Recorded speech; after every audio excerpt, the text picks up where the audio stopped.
ஏசாயா 52வது அதிகாரம் 12ஆம் வசனம். கர்த்தர் உங்கள் முன்னே போவார், இஸ்ரவேலின் தேவன் உங்கள் பிறகே உங்களை காக்கிறவராய் இருப்பார். ஆமென். ஹல்லேலூயா, ஹல்லேலூயா. கர்த்தர் உங்கள் முன்னே போவார், இஸ்ரவேலின் தேவன் உங்கள் பிறகே உங்களை காக்கிறவராய் இருப்பார். ஆமென். ஹல்லேலூயா. அந்த வாக்குத்தத்தங்களை கர்த்தர் உங்களுடைய வாழ்க்கையில நிறைவேற்றி கொடுப்பாராக, சபையில நிறைவேற்றி கொடுப்பாராக, கர்த்தருடைய மகிமை நம்மத்திலே காணப்படுவதாக. ஆமென். ஹல்லேலூயா. ஒரு தேசத்துடைய ஜனாதிபதியோ பிரதமரோ ஒரு இடத்துக்கு போறாங்கன்னு சொன்னா அவர்களுக்கு முன்னாலேயும் பின்னாலேயும் மிலிட்டரி பாதுகாப்பாக செல்லும், கருப்பு பூனை படை பாதுகாப்பாக செல்லும், அநேக போலீஸ் வேன் பாதுகாப்பாக செல்லும். அவர்களுக்கு ஒரு தீங்கு ஏற்பட்டு விடாதபடிக்கு, ஒரு சேதம் வராதபடிக்கு அவர்களை பாதுகாக்கும்படியாய் அநேக பாதுகாப்பு படைகள் அவர்களுக்கு முன்னும் பின்னும் கடந்து சென்று கொண்டிருக்கும். ஹல்லேலூயா. அது தேச தலைவர்களுக்காக கொடுக்கப்படுகிற பாதுகாப்பு. ஆனாலும் கூட அவர்களை காட்டிலும் இந்த நாளில் நாம் வேதத்தில் பார்க்கிறோம், நாம் விசேஷமானவர்கள், நானும் நீங்களும் விசேஷமானவர்கள். கர்த்தர் நமக்கு ஒரு விசேஷ பாதுகாப்பை கொடுக்கிறார். அது என்ன பாதுகாப்பு என்று சொல்லி நாம் பார்க்கிற பொழுது ஆண்டவர் சொல்லுகிறார், இதோ நான் உனக்கு முன்னால போவேன், பின்னால பாதுகாத்து வருவேன் சொல்லிட்டு. கர்த்தர் நமக்கு முன்பாகவும் நமக்கு பின்பாகவும் அவர் பாதுகாப்பை கொடுக்கிற தேவனாக இருக்கிறார். கர்த்தரை போல ஒரு பாதுகாப்பை கொடுக்கிற இந்த உலகத்துல வேற ஒருவனும் இல்லை. கர்த்தர் நம்மை பாதுகாக்கலன்னு சொன்னா இந்த உலகத்துல வேற எந்த ஒரு மனுஷனும் வேற யாரோ பாதுகாத்தாலும் அது பாதுகாப்பு இல்லை. கர்த்தர் உங்கள் முன்னே போவார், இஸ்ரவேலின் உங்கள் பிறகே உங்களை காக்கிறவராய் இருப்பார். கர்த்தர் கொடுக்கிற பாதுகாப்பு தான் மிக சிறந்த பாதுகாப்பு. கர்த்தர் நகரத்தை காவாராயில் காவலாலே விழித்திருக்கிறது விருதா. இந்த தேசத்தை பாதுகாக்கணும்னு சொன்னா கர்த்தர் பாதுகாத்தாதான் அது பாதுகாப்பு. இல்லைன்னு சொன்னா என்னதான் மிலிட்டரி இருந்து பாதுகாத்தாலும் எதிரி படைகள் வந்து அடிச்சுட்டு தான் இருப்பாங்க. அதே போல ஒரு வீட்டுக்கு என்னதான் கூர்க்காவை நம்ம போட்டிருந்தாலும் சரி, எத்தனை நாய்கள் வைத்து காவல் காத்தாலும் சரி, அது சரியான பாதுகாப்பா இருக்குன்னு சொன்னா பாதுகாப்பா இருக்காது. கர்த்தர் கொடுக்கிற பாதுகாப்பு தான் மிக சிறந்த பாதுகாப்பு. கர்த்தர் தான் சொல்லுகிறார், நான் உன்னை பாதுகாக்கிறேன். என்னதான் நம்ம வண்டியில போகும்போது ஹெல்மெட் அணிஞ்சிட்டு போனாலும் கூட அது முழு பாதுகாப்பா அமையுமா? விபத்து நடக்கிறது நடந்துகிட்டு தான் இருக்குது, அது பாதுகாப்பு நமக்கு இருக்காது. நம்ம என்னதான் சேஃப்டியா போகணும்னு சொல்லி வாகனத்தை ஓட்டிட்டு போகும்போது பாதுகாப்பா நான் பார்த்து ஓட்டணும்னு சொல்லி எவ்வளவு மெதுவா போனாலும் கூட விபத்து நடக்கிறது இன்னைக்கு நடந்து கொண்டுதான் இருக்குது. அப்ப பாதுகாப்பு எந்த மூலையில இருக்குன்னு சொல்லி தெரியாது.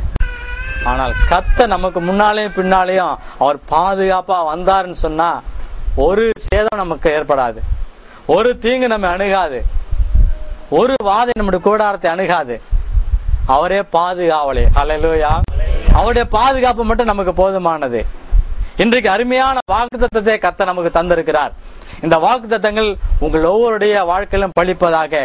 இன்றைக்கு ஆராதனைக்கு வந்திருக்க உங்களுடைய வாழ்க்கையிலும் இந்த டிவி வழியா பார்த்து கொண்டிருக்கிற ஒவ்வொரு குடும்பத்திலும் பாதுகாப்பு மிகுந்ததாய் மாறுவதாக கர்த்தர் தங்களை ஒவ்வொரு குடும்பத்தையும் பாதுகாப்பாராக. ஹல்லேலூயா, ஹல்லேலூயா.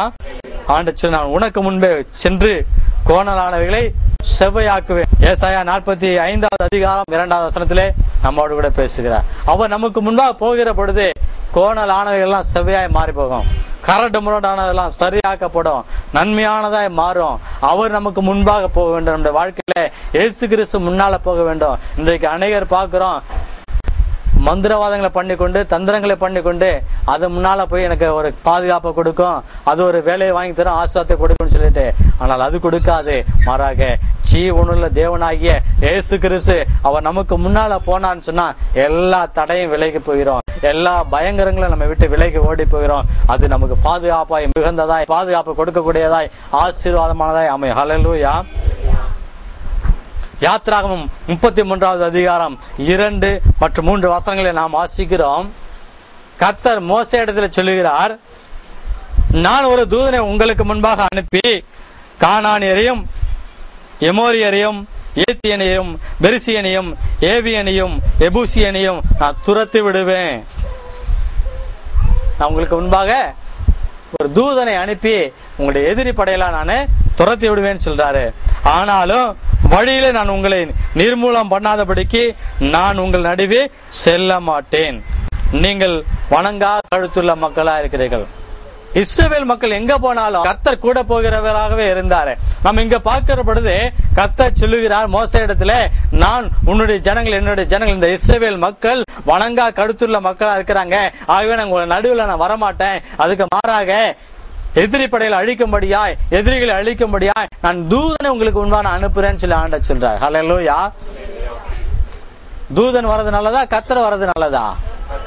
கர்த்தர் தான் ஒரு நமக்கு முன்பாக வர வேண்டும். அவர் வந்தாதான் நன்மையானதே கிடைக்கும். ஆனா ஆண்டவர் சொல்றாரு, நான் தூதனை உங்களுக்கு முன்பாக அனுப்புகிறேன் சொல்லி. தூதனை அனுப்புறேன்னு சொன்னதுமே மோசே ஆண்டோட சமூகத்துல போராட ஆரம்பிக்கிறார். ஆண்டவர் எங்களுக்கு தூதன் வேண்டாமப்பா, தூதன் வருவதை காட்டிலும் நீங்க தான் ஆண்டவரை வேணும். இன்னைக்கு நம்முடைய வாழ்க்கையில கூட நமக்கு முன்பாக கர்த்தர் போக வேண்டும். நமக்கு முன்பாக தூதன் வருவதை காட்டிலும் கர்த்தரே வருவது மிகுந்த சிறந்தது. ஹல்லேலூயா. அவர் யுத்தத்தில் வல்லவர், அவர் பராக்கிரமசாலியான தேவன். மோசே சொல்லுகிற ஆண்டவரத்துல, ஆண்டவர் நீதான் ஆண்டவரை வர வேண்டும், தூதன் வர வேண்டாம். நாம் வாசிக்கலாம் யாத்திராகமம் 33வது அதிகாரம் 12 to 16 வரை உள்ள வசனங்களை நாம் வாசிக்கிறோம். மோசே கர்த்தரை நோக்கி பேசுகிறாரு, ஆண்டவரே நீ எனக்கு ஒரு வாக்கு பண்ணி கொடுத்திருக்கிறீரே, நான் உன்னை பெயர் சொல்லி அழைத்து அறிந்திருக்கிறேன் என்றும் என் கண்களே உனக்கு தயை கிடைத்தது என்றும் தேவரே என்னோட சொன்னது உண்டே ஆண்டவரே, இதை நீ நினைத்து பாரும் அப்படி சொல்லி மோசே ஆண்டவரோடு பேசுகிறார். உம்முடைய கண்களில் இப்பொழுது எனக்கு கிருபை கிடைத்ததானால் ஆண்டவரே, உம்முடைய கண்களில் எனக்கு கிருபை வேண்டும் ஆண்டவரே, என் கிருபை உனக்கு போதும்னு சொல்லியிருக்கீங்களே, உம்முடைய கிருபை எனக்கு கிடைத்ததுன்னா அதுதான் ஆண்டவர் எனக்கு பாக்கியம். உம்முடைய கண்களில் இப்பொழுது எனக்கு கிருபை கிடைத்ததானால் நான் உம்மை அறிவதற்கும் எனக்கு கிருபை கிடைப்பதற்கும் உம்முடைய வழியை எனக்கு அறிவியும், இந்த ஜாதி உம்முடைய ஜனம் என்று நினைத்தருளும் என்று அவன் கர்த்தருடைய சமூகத்திலே போராடுகிறான். ஆண்டவரே, இந்த இஸ்ரவேல் மக்கள்லாம் உம்முடைய பிள்ளைகள் என்று நீங்க நினைத்தருளும் ஆண்டவரே என்று சொல்லி அவன் போராடுகிறான். ஆண்டவரே, நீ எனக்கு பண்ணின அந்த உடன்படிக்கை நினைத்தருளும் ஆண்டவரே, உம்முடைய கண்களில் எனக்கு கிருபை கிடைத்ததானால் நீதான் ஆண்டவரே எங்களுக்கு முன்பாக போக வேண்டும், அப்பொழுதுதான் ஆண்டவரே நாங்கள் அறிந்து கொள்ள முடியும். ஆண்டவரே, நாங்கள் எப்படி அறிந்து கொள்ள முடியும்? ஆண்டவரே, உம்முடைய கண்களில் தயை கிடைத்ததான ஆண்டவரே நாங்கள் அறிந்து கொள்ள முடியும். ஆண்டவரே, எங்களுக்கு முன்பாக நீர் வர வேண்டும் என்று சொல்லி அவன் ஆண்டவருடைய சமூகத்திலே அவன் வாஞ்சித்து அவன் கதறுகிறான். ஆண்டவரே, நீர் வரணும் ஆண்டவரே, நீங்க வரலன்னு சொன்னா நாங்க போக மாட்டோம், நீர் வந்தால்தான் ஆண்டவரே நாங்கள் விசேஷமான நாங்கள் அறிந்து கொள்ள முடியும். இந்த உலகத்தில் உள்ள ஜனங்கள் எப்படி எங்களை விசேஷமான அறிந்து கொள்ள முடியும்? நீர் எங்களோட வருகிறதுனால தான் ஆண்டவரே என்று சொல்லி அவன் கர்த்தருடைய சமூகத்திலே மோசே ஜெபித்த பொழுது கர்த்தர் அவனுக்கு மனம் இறங்கி கர்த்தர் வாக்கு பண்ணி கொடுக்கிறார். அதற்கு அவர், என் சமூகம் உனக்கு முன்பாக செல்லும், நான் உனக்கு இளைப்பாறுதலை தருவேன் என்ற. ஹல்லேலூயா.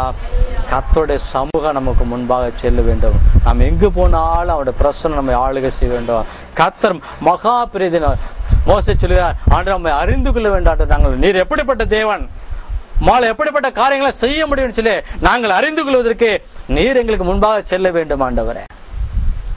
நம்முடைய வாழ்க்கையில கூட இயேசு முன்னால போனாதான் அவர் எப்படிப்பட்ட தேவன் சொல்லி நம்ம அறிந்து கொள்ள முடியும். அவர் நமக்கு முன்னால போனான்னு சொன்னா அவர் கோணலான செவ்வையாக்கி விடுவார். இஸ்ரவேல் மக்களுக்கு முன்பாக அவர் அழைத்து போகிறார். பகலிலே மேக ஸ்தம்பமாகவும் இரவில் அக்கினி ஸ்தம்பமாகவும் அவர்களை அவர் வழி நடத்தி செல்லுகிறார். தேவன் கடந்து அழைத்து செல்கிற பொழுது எகிப்து தேசத்து அடிமைத்தனத்திலிருந்து இயேசு கிறிஸ்து கர்த்தர் அவர்களை விடுதலை கொடுத்து அழைத்து வருகிற பொழுது பார்வோன் படைகள் அவர்களுக்கு பின்னாலே துரத்தி கொண்டு வருகிறது. அப்பொழுது தேவன் முன்பாக உள்ள செங்கடலை இரண்டாக பிளக்கிறார். அவர் முன்னே செல்கிறார், முன்னும் பின் அவர்களை பாதுகாக்கிறார். முன்னே செல்கிறார்கள், பின்னே பார்வோன் படை அந்த கடல் நடுவில் பின்னாலே துரத்தி கொண்டு வந்து கொண்டிருக்கிறார்கள். வருகிற பொழுது ஒரு சேதம் ஏற்படாதபடிக்கு கர்த்தர் இரண்டு குரூப்புக்கு நடுப்பே ஒரு நல்ல இடைவெளி வைத்து அவர் அழைத்து வந்து கொண்டிருக்கிறார். இஸ்ரவேல் மக்கள் செங்கடலை கடந்து விடுகிறார்கள். பார்வோன் படைகள் அந்த செங்கடல் மத்தியில் அவர்கள் வருகிற பொழுது தேவன் மீண்டும் செங்கடலை சேர்த்த பொழுது அவர்கள் அந்த செங்கடலுக்குள்ளாக அழிந்து போனார்கள். கர்த்தர் நமக்கு முன்பாக போக வேண்டும், அவருடைய பிரசன்னம் நமக்கு முன்பாக செல்ல வேண்டும். கர்த்தர் ஏதோ சாதாரண ஒரு மனிதன் அல்ல. ஹல்லேலூயா. அவர் வானங்களும் வானாதிய வானங்களும் கொள்ளாத தேவன். அவர் சர்வ வல்லமையுள்ள தேவன். இந்த அண்ட சராசரி உண்டு பண்ணின தேவன் நான் உனக்கு முன்பாக செல்லுவேன் சொல்கிறார். கர்த்தர் உங்கள் முன்னே போவார், இஸ்ரவேலின் தேவன் உங்கள் பிறகு உங்களை காக்கிறவராயிருப்பார். அவர் முன்னும் பின்னும் நம்மை பாதுகாக்கிற தேவனா இருக்கிறார். நமக்கு முன்பாக அவருடைய பிரசன்னம் போகிறதா இருக்கிறது. அவர் நமக்கு பின்னால் நம்மை பாதுகாத்து வழி நடத்துகிற தேவனாக இருக்கிறார். ஒரு தீங்கு வராதபடிக்கு. ஹல்லேலூயா. அந்த சர்வ வல்லமையுள்ள தேவன் ஒவ்வொருவருக்கும் பாதுகாப்பு கொடுக்க விரும்புகிறவராக இருக்கிறார். அவர் நமக்கு பாதுகாப்பு கொடுக்க வேண்டும். அவர் நமக்கு நம்மோடு கூட வர வேண்டும் சொல்லி நாம் வாஞ்சிக்க வேண்டும். மோசே வாஞ்சித்தார், ஆண்டவரே நீர் எங்களோடு கூட வர வேண்டும் ஆண்டவரே, நீர் வந்தால் தான் நாங்கள் போவோம், எங்களுக்கு முன்பாக தூதன் தேவையல்ல ஆண்டவரே, நீரே அந்த மகா பெரிய தேவனாகிய நீர் எங்களுக்கு முன்பாக கடந்து வர வேண்டும் சொல்லி அப்படி நாமும் கூட கர்த்தருடைய சமூகத்தில் ஒவ்வொரு நாளும் ஆண்டவரே நீர் எங்களுக்கு முன்பாக வாரும் ஆண்டவரே, நீர் எங்களுக்கு முன்பாக போகும் ஆண்டவரே, நாம் எங்கு போனாலும் வந்தாலும் அவர் முன்பாக நமக்கு முன்பாக செல்ல வேண்டும். நாம் அவரை கூப்பிட வேண்டும், ஆண்டவரே எங்களுக்கு முன்பாக வாங்க ஆண்டவரே, நீர் எங்களை அழைத்து செல்லும், நீர் முன்பாக போங்க, நாங்க பின்னால வரோம். ஹல்லேலூயா. அவர் முன்னால போனார்னா நம்முடைய வாழ்க்கையில எல்லாமே வெற்றி தான். வெற்றியை கொடுக்கிற தேவன், ஜெயத்தை கொடுக்கிற தேவன் நமக்கு முன்பாக போகிறார். ஹல்லேலூயா. அவர் தடைகளை உடைத்து போடுகிற தேவன். மீகாவிலே நாம் வாசிக்கிறோம், அவர் தடைகளை நீக்கி போடுகிறவர். அவர் வாசல் வழியா உட்பிரவேசித்து வருகிறாரா. அவர் நமக்கு முன்பாக கடந்து போகிற பொழுது, வாசலுக்குள்ள அவர் உட்பிரவேசித்து போகிற பொழுது எல்லா தடைகளும் உடைத்து போகும். இன்றைக்கு உங்களுடைய வாழ்க்கையில என்னென்ன தடைகள் இருக்குது, என்னென்ன நீங்கள் ஆஸ்வாதை பெற்றுக்கொள்ள முடியாத போல இருக்கிறீர்கள், என்ன பெரிய பாறாங்கல்களுக்கு போல என்ன என்ன தடை இருக்கு, எல்லா தடையும் அவர் முன்னா போனா போதும் உடைந்து நொறுங்கும். வேலை நீங்கள் பெற்றுக்கொள்ள முடியாதபடி தடையா இருக்கா? திருமணத்துக்கு தடை இருக்குதா? ஆஸ்வாதத்தை பெற்றுக்கொள்ளாம தடையா இருக்கா? குழந்தை பெற்றுக்கொள்ள முடியாத தடையா இருக்குதா? என்ன உங்களுடைய வாழ்க்கையில தடையா இருக்குது? படிப்புல நீங்கள் விரும்புகிற அந்த சீட் கிடைக்க முடியாதபடிக்கு உங்களுக்கு தடையா இருக்குதா? உங்களுடைய வேற என்ன தடை இருக்குது உங்களுடைய வாழ்க்கையில? அந்த தடை கற்களை நீக்கி போட இயேசுவால முடியும். அவர் முன்னா போனா போதும் உங்கள் தடை கற்கள் எல்லாம் உடைத்து நொறுக்கப்படும். ஹல்லேலூயா. அவர் முன்னே நமக்கு முன்பாக போகிறவர். கர்த்தராகிய இயேசு கிறிஸ்து நமக்கு முன்பாக கடந்து போக வேண்டிய எந்த காரியமா இருக்கட்டும், உங்களோட திருமண காரியமா இருக்கட்டும், அவரை முன்னால வைத்து நீங்க செல்லுங்க, அப்பொழுது அந்த காரியத்துல வெற்றி பெற முடியும். ஹல்லேலூயா. ஆமா, நீங்க வேலைக்கு போகிறீர்களா, வேலை காரியத்துல முன்னால் நீங்க போகிற பொழுது அவர் முன்னால போகட்டும், அவருக்கு பின்னால் நீங்க போகிற பொழுது அது வெற்றியை கொடுக்கக்கூடியதா இருக்கும். ஹல்லேலூயா. ஆமா, எந்த காரியமா இருந்தாலும் அவர் நமக்கு முன்பாக வர வேண்டும் என்று அவரும் வாஞ்சிக்கிற தேவனாக இருக்கிறார். ஹல்லேலூயா. ஹல்லேலூயா. அவர் நம்முடைய வாழ்க்கையிலே முன்ன வருகிற பொழுது நாம் என்ன செய்ய வேண்டும்? மோசேயை குறித்து நாம் பார்க்கிற பொழுது அவர் ஆண்டவர் சமூகத்திலே அவர் விண்ணப்பிக்கிற, ஆண்டவர் நீ எங்களுக்கு முன்பாக போக வேண்டும் ஆண்டவரே என்று சொல்லிட்டு, உங்களுடைய சமூகங்களுக்கு முன்பாக செல்ல வேண்டும் ஆண்டவரே, நீர்தான் ஆண்டவரை வர வேண்டும் என்று சொல்லி அவர் ஆண்டவருடைய சமூகத்திலே கேட்கிறார். அவர் நாம் வாசித்து பார்க்கலாம். யாத்திராகமம் 40வது அதிகாரத்திலே 33 - 38 வரை உள்ள வசனங்கள் நாம் பார்க்கிற பொழுது 33வது வசனத்திலே கர்த்தர் சொன்ன வேலைகளை மோசே செய்து முடித்தான். ஹல்லேலூயா. கர்த்தர் என்னென்ன வேலை, ஆசரிப்பு கூடாரத்தை அமைக்கும்படியாய் தேவன் சொன்ன ஒவ்வொரு வேலையையும் மோசே செய்து முடித்திருக்கிறார். அப்படியா கர்த்தர் நாம் சொல்லியிருக்கிற வேலைகளை நாம் செய்து முடிக்க வேண்டும். அவருக்கு நமக்கு என்ன கட்டளை கொடுத்திருக்கிறாரோ, என்ன வேலை செய்து நமக்கு கொடுத்திருக்கிறார், இந்த வேதத்தை நாம் வாசித்து பார்க்கிற பொழுது அநேக காரியங்களை அவர் நமக்கு கொடுத்திருக்கிறார். நீ இப்படி எல்லாம் செய்யுங்கள் என்று சொல்லுகிற பொழுது அந்த காரியத்தை நாம் செய்து முடித்தோன்னு சொன்னா அவர் நமக்கு முன்பாக போக முடியும். கர்த்தர் சொன்ன வேலைகளை மோசே செய்து முடித்தான். 34வது வசனத்தை வாசிப்போம்.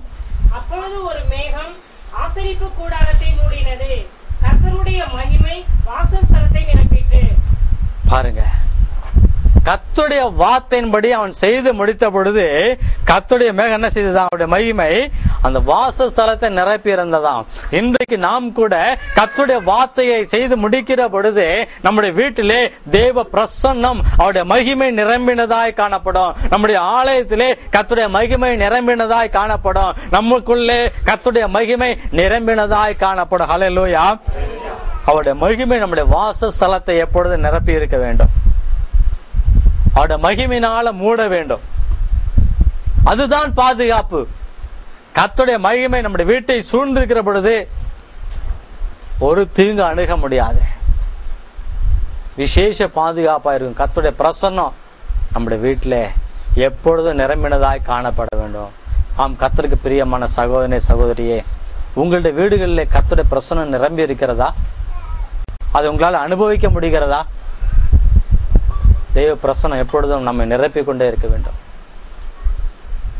ஆசரிப்பு கூடாரத்துல அந்த மகிமை, கர்த்தருடைய மகிமை நிரம்பி இருந்த அந்த வாசஸ்தலம் கூட நிரம்பி இருந்ததா?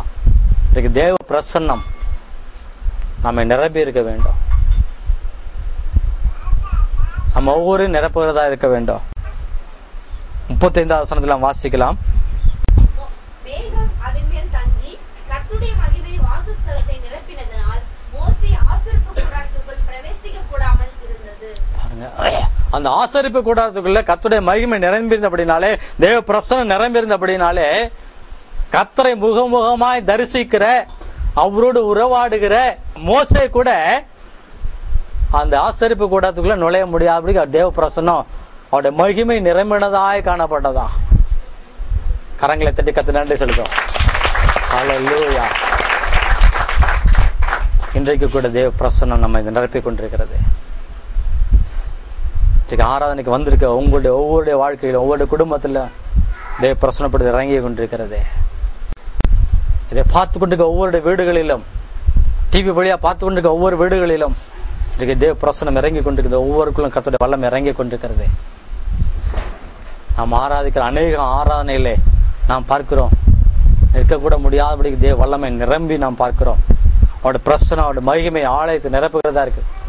முந்தின ஆலயத்தின் மகிமை காட்டிலும் இந்த பிந்தின ஆலயத்தின் மகிமை பெரியதாய் விளங்குன்னு ஆண்டவர் சொல்லுகிறார். அவருடைய மகிமை மாத்திரம் நமக்கு போதும், அவருடைய பிரசன்னம் மட்டும் நமக்கு போதும். ஆராதனை வேளையில என்னதான் மியூசிக் இன்ஸ்ட்ருமெண்ட் இருந்தாலும், எவ்வளவுதான் பாடினாலும், எவ்வளவுதான் நம்ம ஆடினாலும், எவ்வளவுதான் கரங்களை தட்டினாலும், கர்த்தர் வந்து அந்த இடத்துல இறங்கலன்னு சொன்னா, அவருடைய பிரசன்னம் இறங்கலன்னு சொன்னா, அவருடைய மகிமை காணப்படலைன்னு சொன்னா, அது வெறுமையான ஆராதனை. கர்த்தர் வந்து வாசம் பண்ணுகிற ஆராதனையாய் மாறும். ஹல்லேலூயா. கர்த்தர் சொல்லுகிறார், அவர் மோசே சொன்னதை போல, மோசே இடத்துல கர்த்தர் சொன்னார், இந்த ஆசரிப்பு கூடத்தை நீ செய்து முடியும். அவர் சொன்ன ஒவ்வொரு காரியத்தையும், எப்படி ஆசரிப்பு கூடத்தை அமைக்க வேண்டும், எப்படி பலிபீடம் எந்த இடத்துல இருக்க வேண்டும், எங்கு தொங்கு திரை அமைக்க வேண்டும், எங்கு கால் கழுவுறதுக்கு தொட்டி அமைக்க வேண்டும் சொல்லி ஆண்டவர் சொன்ன ஒவ்வொரு காரியத்தையும், பலிபீடத்தை எப்படி அமைக்க வேண்டும் சொல்லி ஆண்டவர் சொன்ன ஒவ்வொரு காரியத்தையும், இது எப்படிப்பட்டதா இருக்க வேண்டும் சொல்லி சொன்ன, அப்படியெல்லாம் ஆண்டவர் சொன்ன பிரகாரமாகவே செய்தபடினாலே அந்த இடத்துல கர்த்தருடைய மகிமை இறங்கி வந்தது. ஹல்லேலூயா. இன்றைக்கு நாமும் கூட கர்த்தருடைய மகிமையை நம்முடைய வீட்டில் கடந்து வர முடியாது. இன்றைக்கு ஒப்பு கொடுப்போம். அவர் சொந்தே இருக்க ஒவ்வொரு காரியத்தையும் அவருக்கு பிரியமானபடி நாம் செய்யும்படியாய் கர்த்தருடைய வேதத்துக்கு நம்மை தாழ்த்தி ஒப்பு கொடுப்போம். இரவும் பகலும் கர்த்தருடைய வேதத்திலே தியானமா இருக்கிற மனுஷன் பாக்கியவான். ஹல்லேலூயா. இந்த கர்த்தருடைய வேதம் அளவில்லாத மகிமை கொண்டு வரக்கூடியது. இதை வாசித்து இந்த கர்த்தருடைய வார்த்தை அறிந்து மோசே சொல்லுகிறாரே, நான் உம்மை அறிவதற்கும், எப்படி நாம் கர்த்தரை அறிந்து கொள்ள முடியும்? அவருடைய மகத்துவம் என்ன, அவருடைய வல்லமை என்ன, அவருடைய தயவு என்ன, அவருடைய கிருபை என்ன, அவருடைய இரக்கம் என்ன, அவரால் என்ன முடியும், அவரால் என்ன முடியாது, அவர் எனக்காக என்ன செய்திருக்கிறார், எல்லாவற்றையும் அறிந்து கொள்ள வேதத்தை நாம் வாசித்து நாம் தியானிக்க வேண்டும். ஹல்லேலூயா. ஆண்டவராகிய இயேசு கிறிஸ்து நம்மை மகிமைப்படுத்தும்படியாய், நம்மை பரிசுத்தப்படுத்தும்படியாய், நம்மை சுத்திகரிக்கும்படியாய், அவருடைய மகிமை நமக்குள்ள வந்து வாசம் பண்ணும்படியாய் ஆண்டவர் சொல்லியிருக்கிறார், நீயே நான் வாழ்ற ஆலயம்னு சொல்லிட்டு, நான் வந்து உனக்குள்ள வாசம் பண்ண வேண்டும் என்று விரும்புகிறேன்னு சொல்லியிருக்கிறார். அவர் நமக்குள்ள வந்து வாசம் பண்ணுகிற தேவனாகவே இருக்கிறார். அவர் விரும்புகிற வாசஸ்தலமாய், அவர் அசைவாடுகிற வாசஸ்தலமாய், அவருடைய மகிமை விளங்குகிற வாசஸ்தலமாய் நம்மையே நாம் அவருக்கு அர்ப்பணிக்க வேண்டும். ஹல்லேலூயா. நாம தான் அவர் வாழ்ற வாசஸ்தலம், அவர் வாழ்ற ஆலயம் நாம தான். நம்மை பரிசுத்தத்துக்கு ஒப்பு கொடுக்கிற பொழுது அவருடைய மகிமை நம்மளே விளங்கும். அவர் சொல்லுகிற கட்டளையை நாம் நிறைவேற்றுகிற பொழுது அவருடைய மகிமை நம்மளே வாசம் பண்ணும். அப்படி அவர் நமக்கு முன்னாலும் நமக்கு பின்னாலும் அவர் சென்று நம்மை பாதுகாக்கிற தேவனாகவே இருக்கிறார். 36வது வசனத்தை வாசிக்கலாம். வாசஸ்தலத்திலிருந்து மேகம் மேலே எழும்பின பொழுது இஸ்ரவேல் புத்திரர் பிரயாணம் பண்ண புறப்படுவார்கள். இஸ்ரவேல் புத்திரர் அந்த மேகம் கிளம்பின பொழுதுதான், மேலே எழும்பினதுக்கு மூவ் ஆக ஆரம்பிக்கும் பொழுதுதான் அவங்க அந்த இடத்த விட்டு பிரயாணம் பண்ண ஆரம்பிப்பாங்க. அது மூவ் ஆகலன்னு சொன்னா அவள் இருக்கிற இடத்துலயே அப்படியே இருப்பார்கள். ஆண்டவர் என் சமூகம் உனக்கு முன்பாக செல்லும் என்று சொல்லுகிறார். நான் உனக்கு முன்னால போய் நான் உன்னை பாதுகாக்கிறேன். அவர் போகிற பொழுது, அவருடைய மேகம், அவருடைய மகிமை போகிற பொழுது, அவருடைய பிரசன்னம் போகிற பொழுது இஸ்ரவேல் மக்கள் புறப்பட்டு போனார்கள். 37 வாசிக்கலாம். மேகம் எழும்பாதிருந்தால் அது எழும்பும் நாள் வரைக்கும் பிரயாணம் பண்ணாதிருப்பார்கள். கர்த்தர் நம்ம கூட ஒரு இடத்துக்கு வர வேண்டும். அவர் ஒரு காரியத்தை முன்னால போய் செய்கிறதுக்கு அவர் நமக்கு முன்ன போலன்னு சொன்னா நம்ம அந்த காரியத்தை செய்வதற்கு நாம் எழும்பி போகக்கூடாது. அவர் நமக்கு ஜெயத்தை கொடுக்கிற தேவன், நமக்கு பாதுகாப்பை கொடுக்கிற தேவன். ஹல்லேலூயா. அவர் முன்னால் போக நம்ம ஜெபத்தில், ஆண்டவரே நாம் அவரோடு கூட போராட வேண்டும், ஆண்டவரே நீர் எனக்கு முன்பாக போக வேண்டும், ஆண்டவரே நீர் எங்களோடு கூட வருவீரானால் நாங்க இந்த காரியத்துக்காக போறோம், ஆண்டவரே நீர் வந்தால்தான் ஜெயம் கிடைக்கும், நீங்க வந்தாதான் நாங்க விசேஷமானவர்களா மாற முடியும், ஆண்டவரே நீர் வராம நான் இந்த காரியத்துக்கு போக மாட்டேன், இந்த இடத்துக்கு போக மாட்டேன், இந்த ஊழியத்துக்கு போக மாட்டேன், ஆண்டவரே இந்த வேலை செய்வதற்கு நான் போக மாட்டேன், ஆண்டவரே இந்த வேலைக்காக போக மாட்டேன், இந்த திருமண காரியத்தை நான் போக மாட்டேன்னு சொல்லி ஆண்டவர் சமூகத்திலே நாம் ஜெபத்துல போராடி இருக்க வேண்டும். ஹல்லேலூயா. அப்படி அவருடைய சமூகத்தில் நாம் காத்திருக்கிற பொழுது, அவர் எழும்பி போகும் பொழுது நாம் அவரோடு கூட போக வேண்டும். ஹல்லேலூயா. அவருடைய பிரசன்னம் நம்ம முன்னாலும் பின்னாலும் பாதுகாக்கிறது. கர்த்தர் உங்கள் முன்னே போவார், இஸ்ரவேலின் தேவன் உங்கள் பிறகே உங்களை காக்கிறவரா இருப்பார். ஹல்லேலூயா. நாம் அப்படியே இருக்கிற இடத்துல முழங்கால் படிடுவோம். நீர் எங்களோடு கூட பேசியிருக்கிறீர் ஆண்டவரே, நீர் எங்களுக்கு வாக்கு பண்ணி கொடுத்திருக்கிறீரே. கர்த்தர் உங்கள் முன்னே போவார், இஸ்ரவேலின் தேவன் உங்கள் பிறகே உங்களை காக்கிறவராய் இருப்பார்னு சொல்லி, நான் உனக்கு முன்னே போய் கோணல் ஆணைகளை செவ்வையாக்குவேன்னு சொல்லியிருக்கீங்களே இயேசு சுவாமி. அப்பா இந்த நாளில் நாங்கள் நம்முடைய சமூகத்தில் கூடி வந்திருக்கிறோம். அப்பா நம்முடைய பிள்ளைகள் நம்முடைய சமூகத்தில் கூடி வந்திருக்கிறார்கள் ஆண்டவரே.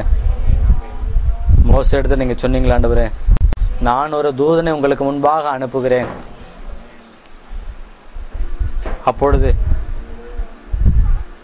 கானானியரையும் எமோரியரையும் ஏத்தியனையும் பெருசியனையும் ஏவியனையும் எபூசியனையும் நான் துரத்தி விடுவேன்னு சொன்னீங்களப்பா.